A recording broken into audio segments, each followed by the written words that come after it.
Don't mess with America. As civil war continues to tear apart Syria, President Trump said today he's on the verge of making a decision on any action against the Assad regime. It follows those heart-wrenching images coming out of Syria showing yet another chemical attack against innocent civilians.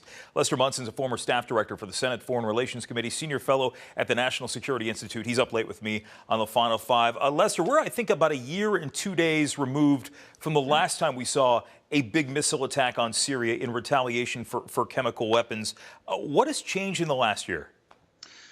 Well, there's been a lot of developments since President Trump decided to strike Assad's forces a year ago. Amazingly, the Syrians have continued to use chemical weapons. Our ambassador to the UN, Nikki Haley, said dozens of times. I've seen printed reports that it was at least 8 times.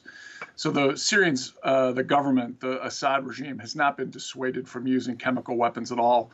There has been some good news in Syria in that our coalition fighting ISIS has had a number of victories, and we can kind of point with pride to what our military men and women have done in Iraq and Syria in that regard. But Syria itself, there have been a lot of other less positive developments. It continues to be the case with Syria, where there's a lot of belief that it's Russia backing the Assad regime. Is that still the case? Are we still seeing a lot of exterior factors factoring in here?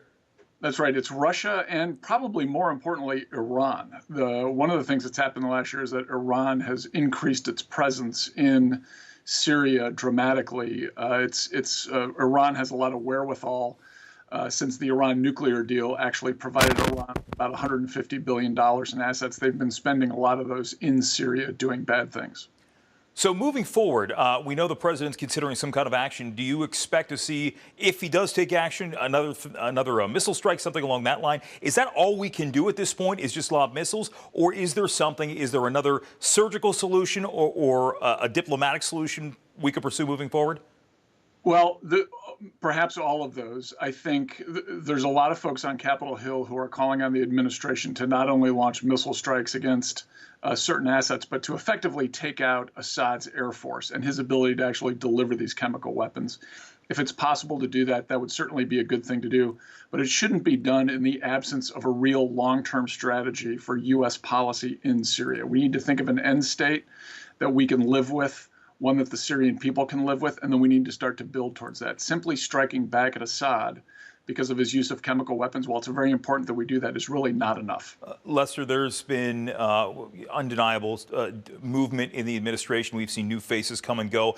Yeah. The one constant we've seen is Nikki Haley, and she has, I think most observers from both sides would say she's done a formidable job in that role, being the U.S. voice on the world stage.